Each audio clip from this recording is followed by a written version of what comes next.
1 by အပေါ်1 by အောက်ကိုထိစေတဲ့လေ့ကျင့်ခန်းလေးပါဒီလေ့ကျင့်ခန်းလေးက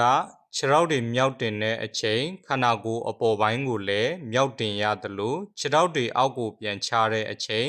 ခန္ဓာကိုယ်အပေါ်ပိုင်းကိုလည်းအနောက်ကိုပြန်ချရတဲ့လေ့ကျင့်ခန်းလေးပါခြေထောက်တွေညှစ်တင်ညှစ်ချမှာခန္ဓာကိုယ်အပေါ်ပိုင်းကိုလည်းအရှင်လေးပဲထားပြီးဆော့ပေးပါဒီလေ့ကျင့်ခန်းလေးကိုဆော့တဲ့အချိန်ခါးတွေမကော့သွားအောင်အခုဆော့ပြထားသလိုခေါင်းလေးရင်ဘက်အချမ်းကိုမေးစည်းနဲ့ရင်ဘတ်နဲ့ထိကန်နေထိငုတ်ထားပေးပါ